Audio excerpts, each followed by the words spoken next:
Mientras los adultos también se pueden ubicar en sus asientos y abrir la palabra del Señor en el libro de Efesios, la carta, la epístola a los Efesios. Efesios capítulo 4, por favor. Muy bien. ¿Ya tiene Efesios capítulo 4? ¿Sí? Muy bien, qué bueno. Vamos a leer desde el versículo 1 hasta el versículo 16 en esta mañana especial.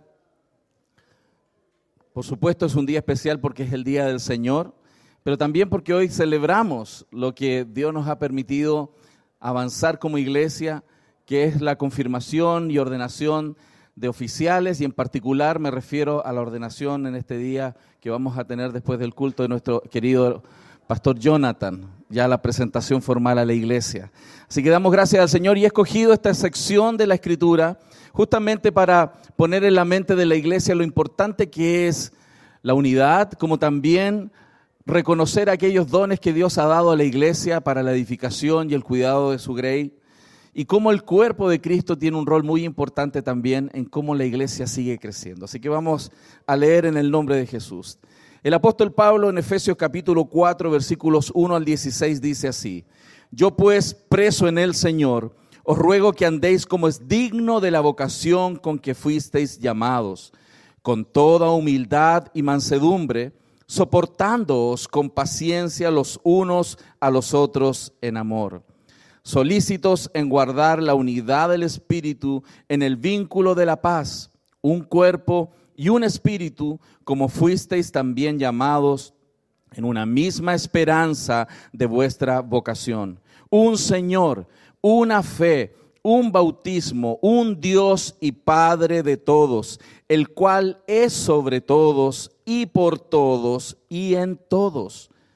Pero a cada uno de nosotros fue dada la gracia conforme a la medida del don de Cristo, por lo cual dice: subiendo a lo alto, llevó cautiva la cautividad y dio dones a los hombres. Y eso de que subió, ¿qué es sino que también había descendido primero a las partes más bajas de la tierra?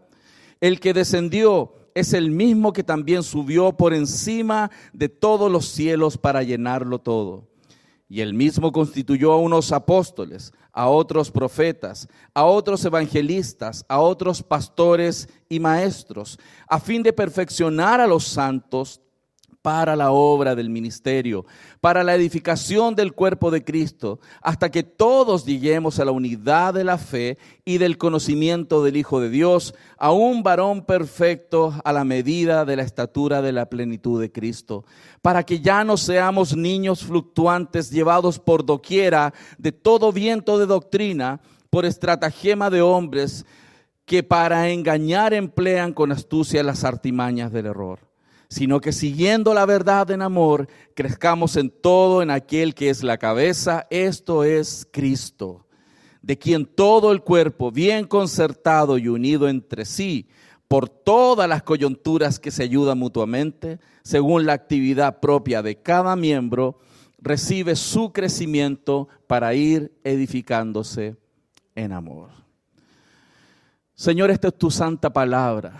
La hemos expuesto, leído, Señor, y hoy ruego, Dios, que por medio de tu Espíritu Santo, tú puedas, Señor, fortalecerme y también obrar en el corazón de toda tu iglesia, todos nosotros. Ilumina nuestros corazones por medio de tu palabra, Señor, y tráenos vida, vida, Señor, porque necesitamos hoy un poco más de ti como cada día, Señor. Gracias porque tú eres generoso. Tú no te restas, Señor, y hoy clamamos por sabiduría tuya para nosotros. Nos reconocemos falto de sabiduría, Señor, pero tu palabra dice que aquel que es falto de sabiduría, pídala, porque tú la darás abundantemente y sin reproche. Y ese es el reconocimiento que en esta mañana tenemos, Señor. Somos pocos sabios, necesitamos de ti, Señor. Habla nuestro corazón por medio de tu palabra. Oramos en el nombre de Jesús. Amén y amén. Se cuenta de una historia de una carpintería en un pueblo, donde en esa carpintería en la noche había una sesión de disputa entre las herramientas. Las herramientas se peleaban entre ellas discutiendo sobre algunos asuntos, sobre algunas diferencias que tenían esas herramientas. Por ejemplo, el martillo estaba juzgando a otras herramientas porque no estaban siendo firmes en aquello que ellos estaban haciendo. Sin embargo, los demás se quejaban del martillo, las otras herramientas, porque sonaba muy fuerte, hacía mucho ruido. El martillo reconoció que también tendría que cambiar quizás en lo que él estaba haciendo, pero al mismo tiempo el martillo estaba culpando al tornillo de que se daba muchas vueltas para hacer las cosas. Muchas vueltas. Nunca iba al blanco de lleno, sino que se daba vuelta y nunca llegaba a donde tenía que llegar. El tornillo también bajó la cabeza y reconoció que así era. Pero reclamó que la lija era muy dura, era muy áspera en el trato con los demás. Era áspera y tenía problemas con mucha gente. La lija levantó la mano y dijo que cambiaría. Sin embargo, la lija también apuntó al metro, a la wincha, y dijo, pero él también tiene que cambiar la wincha. Tiene que cambiar porque mide a todos a su manera y solamente cree que él es perfecto. En el momento más álgido de la discusión de estas herramientas en esa noche, apareció el carpintero.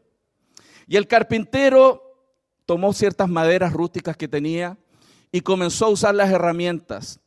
El martillo, la lija, los tornillos, cada una de las herramientas que estaban ahí como el metro, y comenzó a trabajar y esforzarse por trabajar y logró tomar esas maderas y después de usarlas, al final del día, de esa madera muy rústica, sacó un precioso mueble que iba a ser usado en su hermosa casa.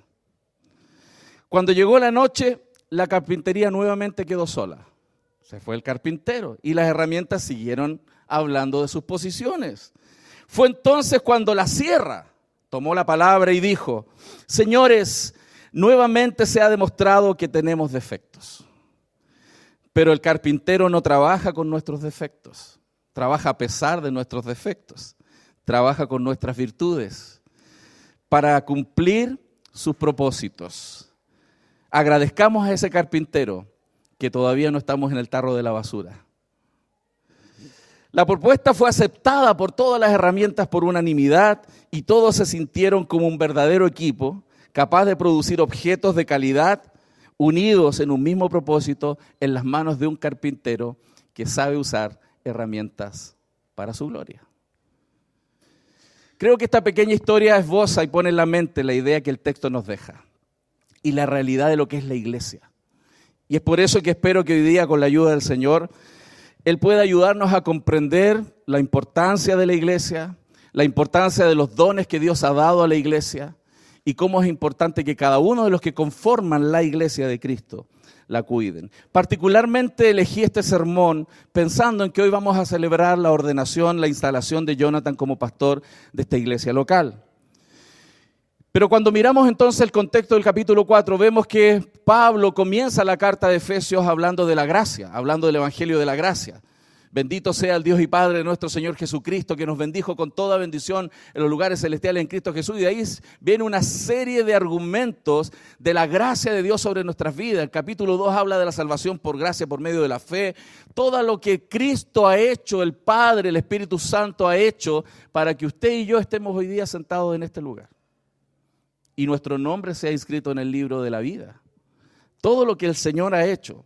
Pablo lo habla y en algún momento de la carta, en el capítulo 4, hace una bisagra y comienza a hablar entonces cuál debiera ser la respuesta de la iglesia a aquellas virtudes o regalos que Dios ha dado a esta preciosa iglesia que Dios ama y ha amado y amará por siempre. Y comienza justamente con uno de los tópicos que creo que es muy importante recordarnos como iglesia en un día como hoy, en especial frente a lo que estamos celebrando. Hablemos de unidad, hablaremos de la unidad de la iglesia y hablaremos también de los dones que Dios ha dado a la iglesia, los cuales celebramos y también animamos a que sigan en uso para la edificación de la iglesia. Entonces vamos a ver 4 puntos. 1, el llamado a vivir en fidelidad al Señor, en los primeros 2 versículos. Luego vamos a hablar sobre el llamado a entender bien lo que es la iglesia. Todos tenemos que entender muy bien qué es la iglesia. Tercero, el hecho y la realidad de que Dios ha dado dones a la iglesia. Y cuarto, los dones que Dios ha dado tienen un propósito, la edificación de la iglesia. Entonces, espero que usted tenga su Biblia a mano, porque vamos a avanzar en el punto 1 respecto de este llamado a vivir como fieles, ¿no? Vivir fieles al Señor. El verso 1 y 2 dice: yo pues, preso en el Señor, os ruego que andéis como es digno de la vocación con que fuisteis llamados, con toda humildad y mansedumbre, y soportándoos con paciencia los unos a los otros en amor. Cuando la palabra del Señor hace referencia y es traducido como vocación, habla en dos términos. La Biblia, la palabra vocación, en el español, cuando ha sido traducida, tiene dos sentidos. Uno de ellos tiene que ver con aquel llamado o la acción del Espíritu Santo para nuestra salvación. Dios nos ha hecho sus hijos, por lo cual profesamos o tenemos la vocación o la profesión de ser hijos de Dios. Pero también al referirse a una vocación específica respecto de servir a Dios en su reino. En esta mañana quiero aplicar el texto y enfocarlo respecto del servicio, de sentirnos parte de un cuerpo y ser parte de un cuerpo que debe servir a Cristo por medio de aquellos dones que éste ha recibido. Cuando nosotros venimos a ser parte de esta nueva sociedad, digámoslo, ¿no? Del nuevo cuerpo, de la familia de Dios, somos parte de una nueva creación. Fíjese que la iglesia de Cristo no es el invento de algunos hombres que elucubraron cómo llevar a cabo un plan estratégico para la expansión de una ideología, como ha pasado en la historia, ¿no? Por ejemplo, en la escuela de Frankfurt en Alemania, los marxistas hicieron toda una planificación para deconstruir la sociedad y salieron especialistas en distintas razones que están migrando a toda Latinoamérica para deconstruir la cultura, destruir la familia, destruir el Estado. Y es toda una planificación ideológica y es cosa de leer los libros. Y esa es una planificación, la escuela de Frankfurt. El cristianismo no nace de la ideología de seres humanos, nace del corazón de Dios, que ha revelado su palabra para que nosotros, los hijos de Dios, conozcamos su voluntad, seamos transformados por ella y al mismo tiempo podamos honrar a Dios con nuestras vidas todos los días que caminemos en este planeta. Y en ese sentido, esta nueva unidad, esta nueva sociedad, este nuevo ente se llama iglesia y es el cuerpo de Cristo, y este cuerpo de Cristo tiene dos características que son fundamentales, que es llamado a la unidad y a la santidad. Usted va a escuchar muchas veces la palabra del Señor, el llamado a la santidad, pero no es menor en importancia el llamado a la unidad, porque la Biblia es clara en decir una casa dividida no puede prevalecer. ¿Han tenido alguna vez problemas matrimoniales en su casa? ¿O me pasó a mí nomás? Se ríen por allá. Cuando una pareja está peleada, ¿no? Se nota, ¿cierto? Eso se nota. Es cosa de mirarle la cara nomás, ¿no? Cuando una pareja está peleada, les pregunto, en ese periodo de que están peleados, ¿se logra avanzar en algo en ese hogar? Nada, ¿cierto? ¿Se cumplen buenos objetivos en ese periodo de tiempo que están peleados? ¿Se saca algo provechoso en ese periodo que están peleados? ¿Los hijos son felices y edificados en ese hogar? No. Todo lo contrario, ¿cierto? Entonces, cuando pensamos en eso, piensa en la iglesia. La unidad es tan importante como la ves en tu hogar, en una congregación. Porque si no hay unidad no puede prevalecer la iglesia y no va a poder ejecutar y hacer todo el bien que Dios ha dispuesto para que esa iglesia dé a este mundo. Porque la Biblia dice que la iglesia es la sal de la tierra y la luz del mundo. Entonces imagínense lo importante que es mantener la unidad en la iglesia. Entonces, cuando pensamos en esta unidad y en esta vocación de estar trabajando juntos en unidad, la Biblia dice en el verso que tenemos que andar como es digno de aquella vocación. O sea, el llamado de Dios que nos ha hecho para venir a ser parte de su iglesia tiene una respuesta que tiene que ser apropiada. Si yo vengo a ser parte de la iglesia del Señor, yo debo responder con mi vida de una manera digna. La palabra digna se puede traducir como algo equilibrado.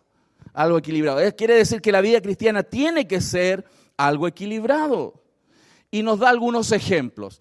¿Qué aspectos en la vida cristiana son importantes para mantener una vida digna de esta vocación? La primera es la humildad. El texto lo dice, ¿no? Usted lo acaba de leer. Cuando hablamos de humildad, estamos hablando de esa idea de verse como muy pequeño, uno sentirse y verse pequeño, pero al mismo tiempo reconocer que hay un Dios grande que tiene la capacidad de aquello que yo no sé o no puedo. Cuando una persona reconoce su pequeñez es porque esa persona está en comunión con Dios. Porque una persona que realmente está en comunión con Dios va a ver a Dios muy grande y él se va a ver pequeño. Cuando alguien no muestra humildad, es notorio que le falta comunión con Dios. Porque mientras más cerca de Dios nos ponemos, más chicos nos vemos. Entonces los que son muy orgullosos les falta orar más, humillar su corazón, reconocer sus pecados frente al Señor, etc.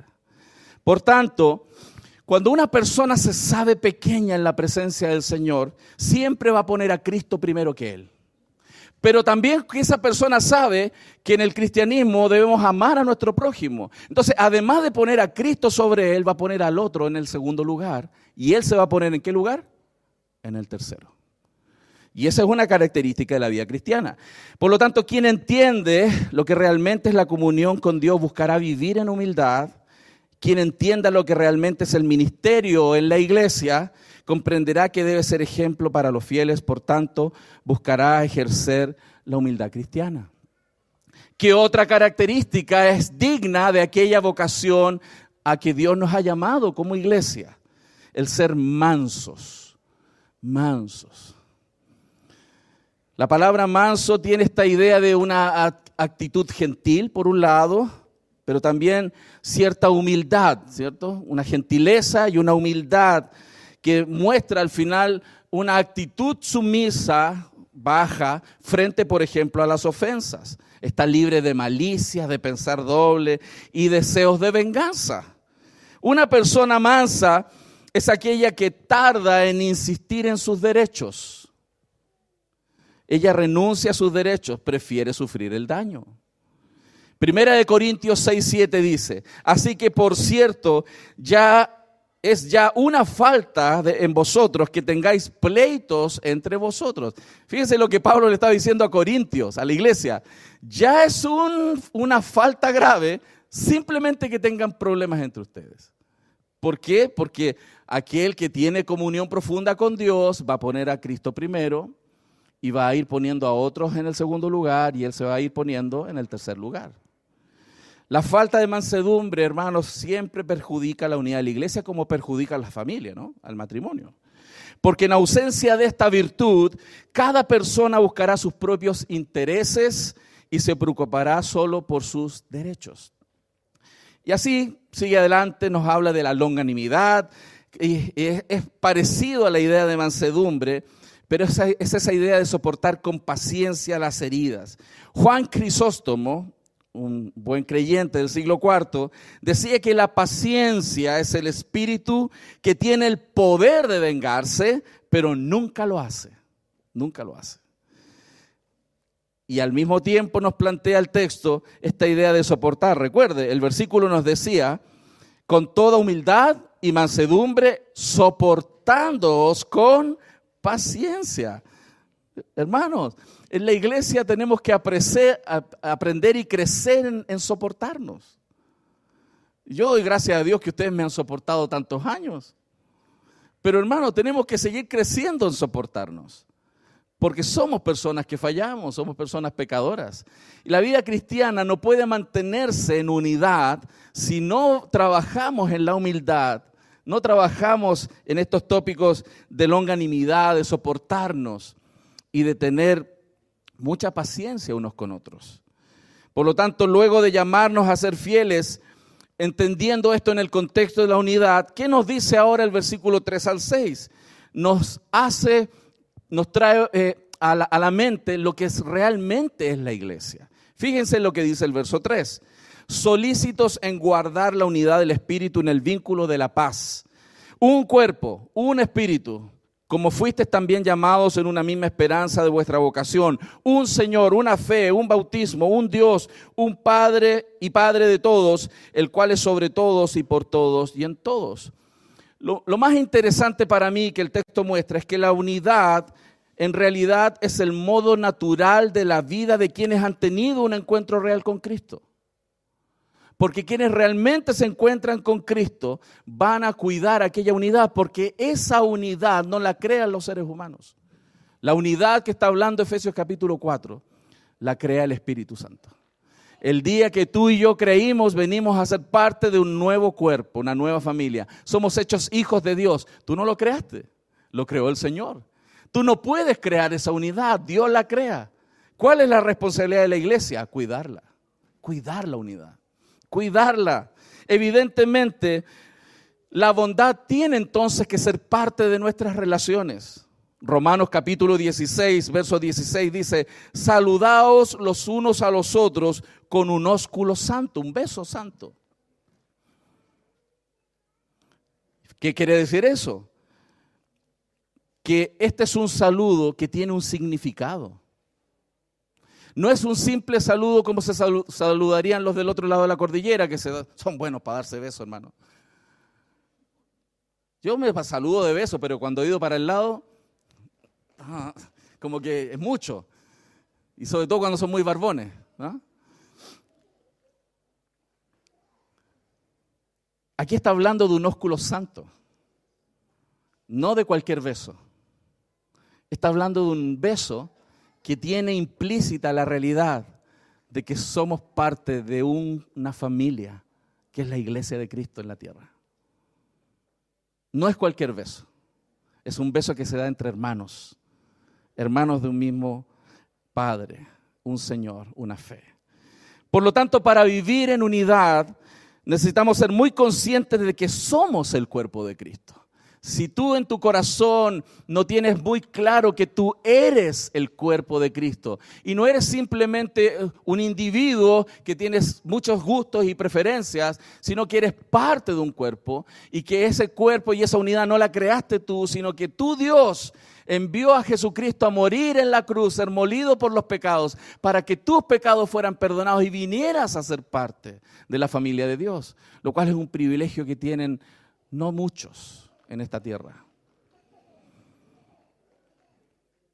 Y es por eso que el apóstol Pablo en 1 Corintios 12, 21 al 22 nos recuerda: ni el ojo puede decir a la mano no te necesito, ni tampoco la cabeza a los pies no tengo necesidad de ti. Porque cuando somos parte de ese cuerpo, hermanos, comenzamos a necesitarnos y amarnos entrañablemente. Y eso hay que protegerlo, eso hay que cuidarlo. Por eso, hermanos míos, debemos reconocer que en la práctica dependemos unos de otros. Aquellos que no les gusta depender de otros necesitan encontrarse más con Cristo, porque todavía se creen muy autosuficientes. Una persona que se siente y se sabe débil pide y busca apoyo. El que se cree autosuficiente no busca.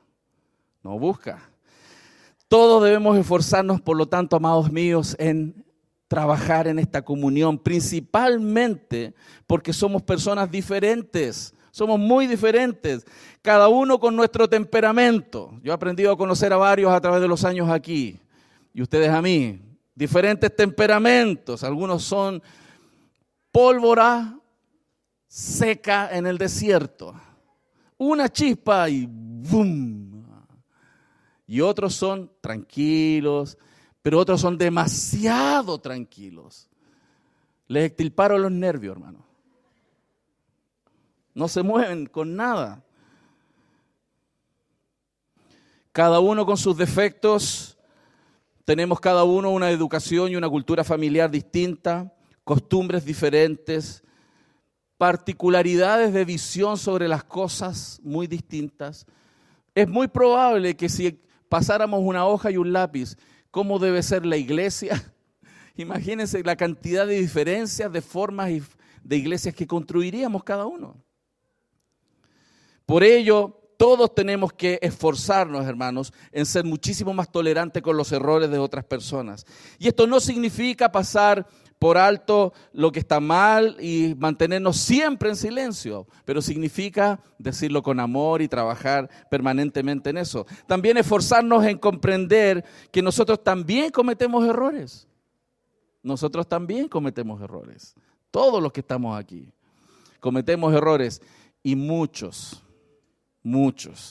Por lo tanto, la unidad espiritual de la iglesia, que es esta obra exclusiva del Espíritu Santo, Dios nos ha otorgado el privilegio y responsabilidad al mismo tiempo de cuidarla nosotros con cada acto, palabra, actitud que vamos desarrollando. No podemos producirla, pero sí mantenerla, y eso es responsabilidad de todos los que estamos en este lugar. No solo de los pastores.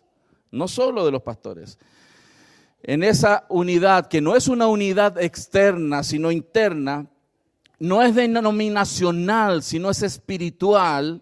En esa idea podemos entender mejor lo que es la iglesia. La iglesia es un cuerpo, el cuerpo de Cristo. La iglesia es como un rebaño, es esa novia especial unida que es para la gloria de aquel rey y príncipe que vendrá por su esposa, hermanos. Por lo tanto, si usted ya está entendiendo cuál es la responsabilidad de la iglesia, pasemos ahora al tercer punto.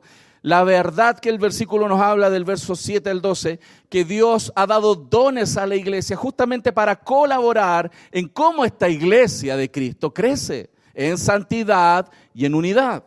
Verso 7, pero a cada uno de nosotros fue dada la gracia conforme a la medida del don de Cristo, por lo cual dices, subiendo a lo alto, llevó cautiva la cautividad y dio dones a los hombres.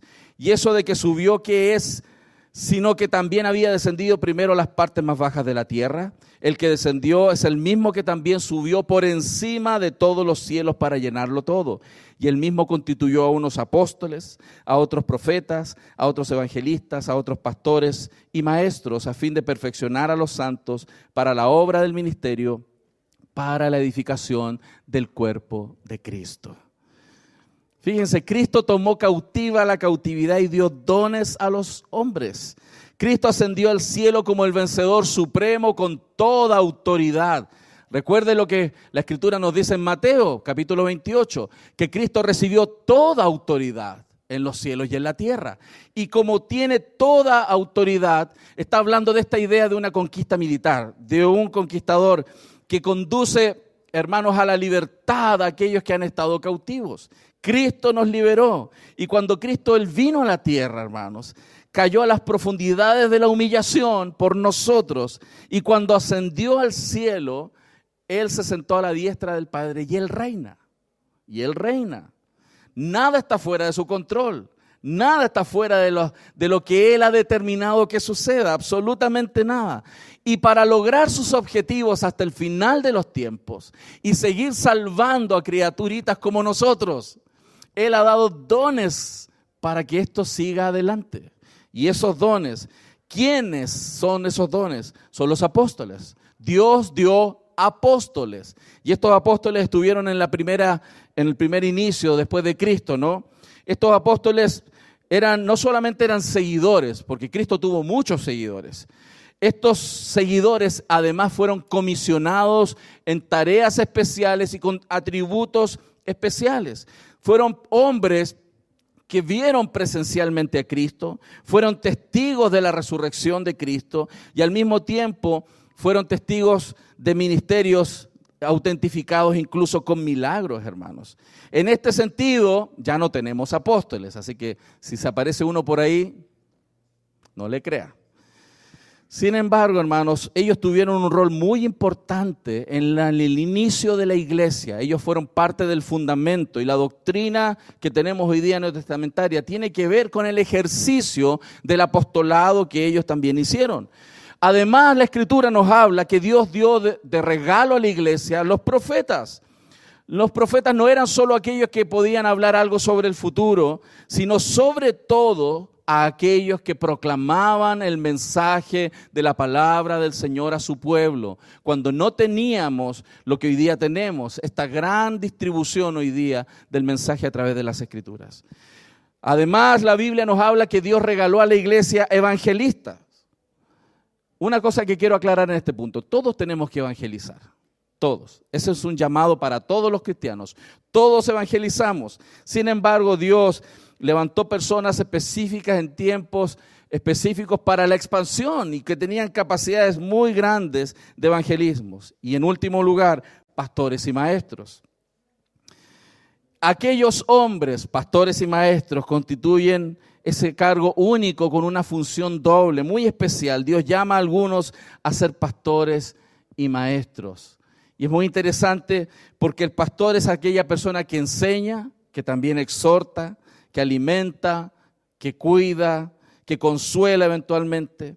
¿Y cómo lo hace? A través de la palabra del Señor, de la palabra del Señor.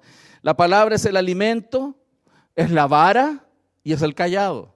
La palabra tiene esa función de ayudarnos a crecer por alimento, pero también es la varita que protege y nos saca de las cosas difíciles, y es el cayado que nos recuerda aquellas cosas que Dios ha hecho también en el pasado. Hermanos, ningún entretenimiento o novedad va a ser más importante ni va a reemplazar jamás a lo que la palabra del Señor puede hacer en la vida y el corazón de su iglesia. Y es por eso que Dios levantó pastores también. ¿Para qué? ¿Cuál es el objetivo de aquellos pastores? Son dones dados por Dios a la iglesia justamente para enfocar su vida a la oración y a la palabra. Para poder traer esta palabra que puede consolar, que puede exhortar y puede edificar y ayudar incluso a la mantención de la unidad. Es por eso que es tan importante, hermanos. ¿Para qué son estos dones dados a la iglesia? Para la edificación de la iglesia. Versos 13 al 16, y ya voy a ir cerrando. Hoy vamos a hacer un sermón un poco más breve. Gracias a Dios, dicen algunos. Pastor predica largo. Verso 13. ¿Hasta cuándo los pastores van a ser necesarios? Hasta que todos lleguemos a la unidad de la fe y del conocimiento del Hijo de Dios, a la estatura, ¿cierto? A un varón perfecto a la medida de la estatura de la plenitud de Cristo. O sea, no se van a librar de nosotros, porque todavía hay mucho trabajo. Porque, hermanos, ¿estamos perfectos en unidad? No. ¿Estamos perfectos en conocimiento? ¿Estamos perfectos en madurez? No, si alguno se atreve a levantar la mano, lo vamos a excomulgar por mentiroso. No, estamos todos creciendo, hermanos. Y es por eso que Dios regala a la iglesia personas que puedan entregar su vida al pastorado y puedan entregar su tiempo y su trabajo y su enfoque con todo lo que eso conlleva para poder ayudar en esto precioso que es mantener la unidad de la iglesia y este crecimiento. Es una pega, un trabajo difícil, complejo, pero yo siempre sigo diciendo, es un precioso y hermoso trabajo. Y es por eso que Dios lo llama dones. Dones. Dios dio dones a los hombres y esos dones fueron los apóstoles, los profetas, evangelistas, pastores, maestros. ¿Para qué? A fin de perfeccionar a los santos, dice la Escritura, para que todos lleguemos a la medida de la estatura de la plenitud de Cristo, para que no seamos niños fluctuantes, llevados por doquiera de todo viento de doctrina, por estratagemas de hombres, que para engañar emplean con astucia las artimañas del error, sino que siguiendo la verdad en amor, crezcamos en todo en aquel que es la cabeza, esto es Cristo, de quien todo el cuerpo, bien concertado y unido entre sí, por todas las coyunturas que se ayudan mutuamente, según la actividad propia de cada miembro, recibe su crecimiento para ir edificándose en amor. La meta de la iglesia, ¿cuál sería entonces? Glorificar a Cristo mediante la madurez cristiana, hermanos. ¿Cómo alguien va a glorificar a Cristo si no está creciendo? Nuestro crecimiento es muy importante. Nuestra madurez espiritual en la semejanza de Cristo es la meta.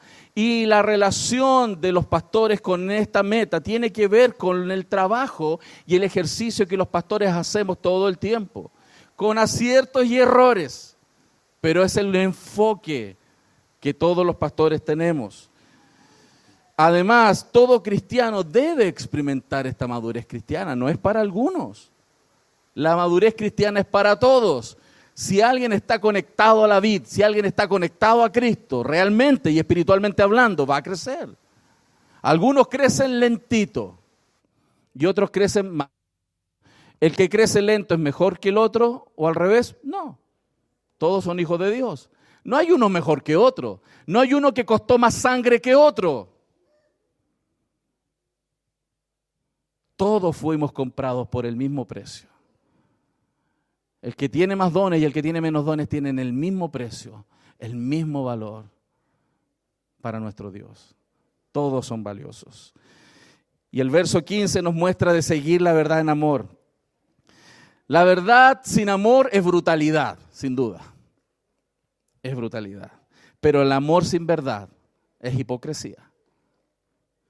Proverbios 27:6 dice: fieles son las heridas del que ama, pero importunos los besos del que aborrece.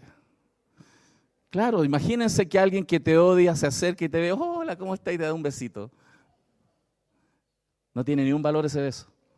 No es un ósculo santo, es importuno. Sin embargo, una persona que te ama, pero te la cantó bien clarita, esa persona es muy valiosa para ti y para mí. Verso 16 y final, cooperación espiritual. Todos los cristianos deben sentirse y saberse responsables, hermanos, del crecimiento del cuerpo de Cristo. Si esta iglesia continúa, y no lo digo con dudas, sino como desafío, tiene que ver con el rol que cada uno de ustedes cumple en esta iglesia, juntamente con lo que Jonathan y los pastores que sigan sumándose hagan. Lo que un hombre puede hacer no se compara con lo que toda una iglesia puede hacer. Cada uno en su lugar, cada uno en su rol, y eso es muy importante. Y quiero finalizar, abra su Biblia por favor en Filipenses capítulo 2, versos del 1 al 4. Solo quiero compartirles y recordarles el Evangelio, porque todo esto sería solo ley si no entendiéramos que detrás hay un llamado del Evangelio, un clamor del Evangelio en nuestros corazones, que tiene que ser el motor de todo aquello que hacemos cada día en nuestra iglesia. Filipenses 2 del 1 al 4. Por tanto, hermanos, si hay alguna consolación en Cristo, si algún consuelo de amor, si alguna comunión del Espíritu, si algún afecto entrañable, si alguna misericordia, completad mi gozo sintiendo lo mismo, teniendo el mismo amor, unánimes sintiendo una misma cosa. Nada hagáis por contienda o por vanagloria, antes bien con humildad, estimando cada uno a los demás como superiores a él mismo, no mirando cada uno por lo suyo propio, sino cada cual también por lo de los otros. Esto solo es posible cuando Cristo habita en nuestros corazones. Amén. Quiero desafiarles, iglesias. Hoy estamos celebrando y vamos a celebrar oficialmente la instalación y ordenación de Jonathan.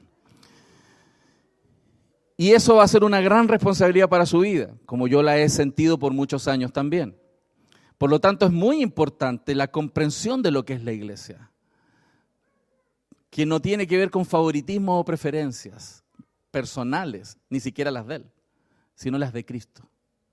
Él tiene preferencias, Él tiene sus gustos, Él tiene sus maneras, y esas las dejó por escrito, para que nadie venga a inventar lo que quiere Cristo, sino que todos vayamos a su palabra y nos pongamos en línea, en la autoridad que Dios ha delegado a través de los pastores, pero todos caminando con una sola meta, que esta iglesia siga creciendo para la gloria de nuestro Señor y Salvador Jesucristo. Amén. Vamos a orar. Señor,